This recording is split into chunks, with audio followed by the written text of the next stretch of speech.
हमको पता नया नंबर था क्या? हाँ सच में नंबर।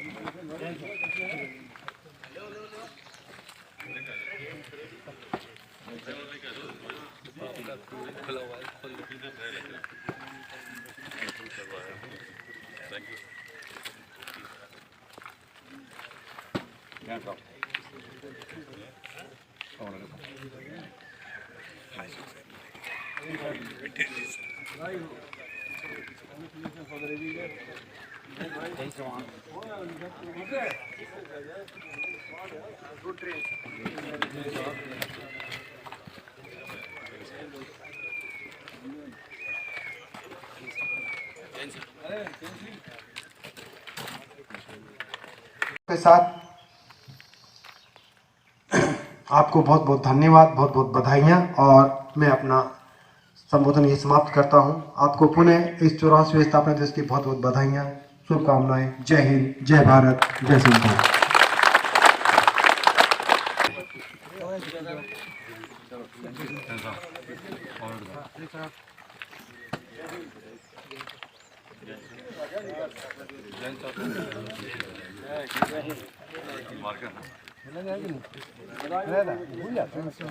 जय हिंद।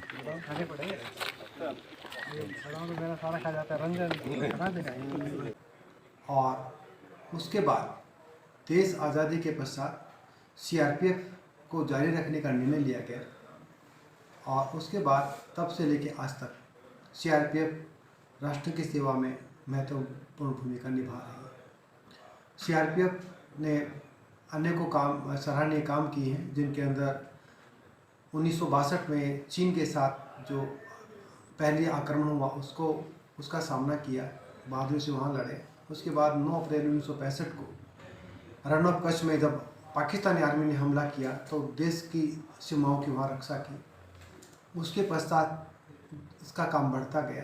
पूरे देश में शांति व्यवस्था और कानून व्यवस्था बनाए रखने में राज्यों की पुलिस को मदद करना हमारा मुख्य उद्देश्य है। साथ ही सीआरपीएफ उग्रवाद, आतंकवाद और नक्सलवाद जैसी कठिन परिस्थितियों के निपटने में भी अपनी महत्वपूर्ण भूमिका निभा रही है।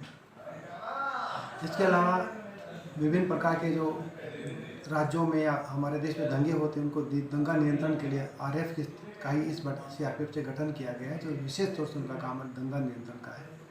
इसके अलावा कोबरा बटालियंस का हमने गठन किया है, जिसका मेन काम है नक्सलवादग्रस्त इलाके में विशेष अभियान चला करके और नक्सलवादी गतिविधियों का समापन करना या उन पर नियंत्रण करना। वीआईपी सिक्योरिटी को हम पुलिस हमारे मुख्य जो वीआईपी उनको प्रदान करते हैं। एसडीजी और पार्लियामेंट्स को भी हम गार्ड करते हैं। साथ ही पूरे देश में जब भी चुनाव होते हैं तो सीआरपीएफ इसमें महत्वपूर्ण भूमिका निभाती है और पूरे चुनाव का चीफ कोऑर्डिनेटर के रूप में काम करती है। साथ ही ये सीआरपीएफ ही केंद्र की बल है या केंद्र का फोर्स है, ऐसा नहीं है, क्योंकि अधिकतर हमारा डिप्लॉयमेंट हर राज्यों में है और जहाँ पर भी राज्यों को हमारी ज़रूरत पड़ती है उनके साथ कंधे से कंधा मिला करके वहाँ पर कानून व्यवस्था बनाए रखने में अपना सहयोग देते हैं। सीआरपीएफ हमेशा पूरे देश की आंतरिक सुरक्षा के लिए प्रतिबद्ध है। और हाँ, मैं आपको ये विश्वास दिलाता हूँ कि सीआरपीएफ हमेशा हर नागरिक की अधिकारों की रक्षा करेगी, उनकी हर प्रकार से रक्षा करेगी और हमारे देश में ऐसा हम माहौल पैदा करेंगे जिससे हर आदमी आसानी से और फ्रीली घूम सके, अपने काम कर सके और किसी प्रकार उनको डर ना हो। ये हमारा मुख्य उद्देश्य है। सदा हम हमारे देश के नागरिकों के साथ हैं और हमेशा उनके सहयोग के साथ साथ अच्छे काम करते रहेंगे। और इसी अवसर पर मैं पुनः आप सबको बहुत बहुत शुभकामनाएं, बधाई देता हूँ। Thank you. जय हिंद, जय भारत, जय श्री राम। 1962 में चीन के साथ जो पहली आक्रमण हुआ उसका सामना किया, बहादुरी से वहाँ लड़े। उसके बाद 9 अप्रैल 1965 को रण ऑफ कच्छ में जब पाकिस्तानी आर्मी ने हमला किया तो देश की सीमाओं की वहाँ रक्षा की। उसके पश्चात इसका काम बढ़ता गया। पूरे देश में शांति व्यवस्था और कानून व्यवस्था बनाए रखने में राज्यों की पुलिस को मदद करना हमारा मुख्य उद्देश्य है। साथ ही सीआरपीएफ उग्रवाद, आतंकवाद और नक्सलवाद जैसी कठिन परिस्थितियों के निपटने में भी अपनी महत्वपूर्ण भूमिका निभा रही है। इसके अलावा विभिन्न प्रकार के जो राज्यों में या हमारे देश में दंगे होते हैं उनको दंगा नियंत्रण के लिए आरएफ का ही इस बार सीआरपीएफ से गठन किया गया है, जो विशेष तौर से उनका काम दंगा नियंत्रण का है। इसके अलावा कोबरा बटालियंस का हमने गठन किया है, जिसका मेन काम है नक्सलवादग्रस्त इलाके में विशेष अभियान चला करके और नक्सलवादी गतिविधियों का समापन करना या उन पर नियंत्रण करना। वीआईपी सिक्योरिटी को हम पुलिस हमारे मुख्य जो वीआईपी उनको प्रदान करते हैं।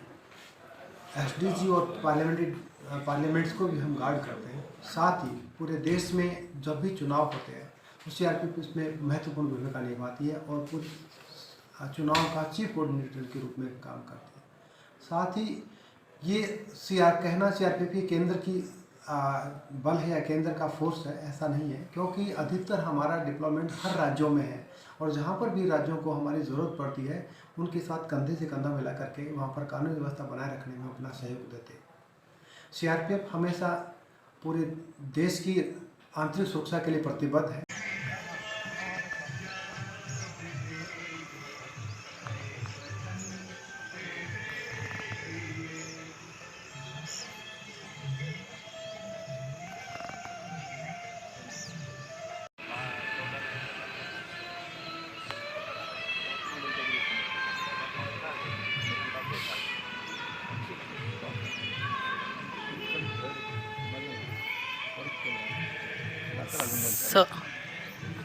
सर थोडी इकडे जा. म्हणजे व्हिडिओमध्ये असते.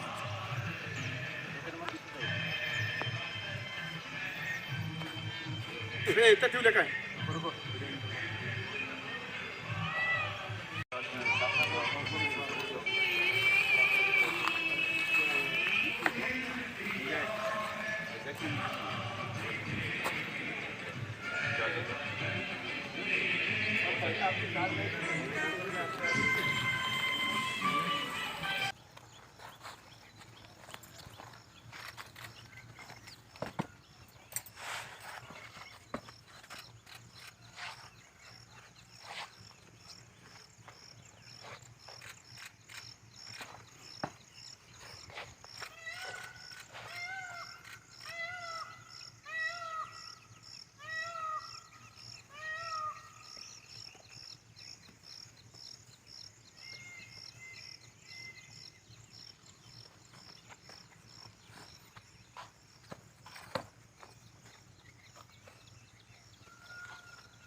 की घटनाएं बहुत ज़्यादा हो रही थी और उसके कारण से तत्कालीन उस समय जो सरकार थी, जो ब्रिटिश सरकार थी, उन्होंने निर्णय लिया कि यहाँ जो घटनाएं आसपास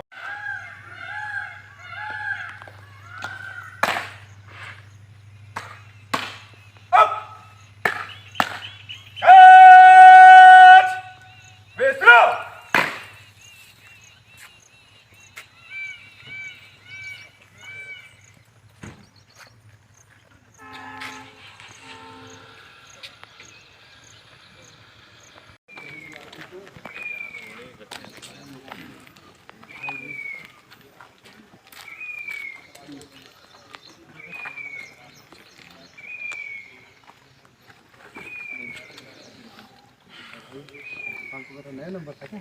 हाँ, सच में नंबर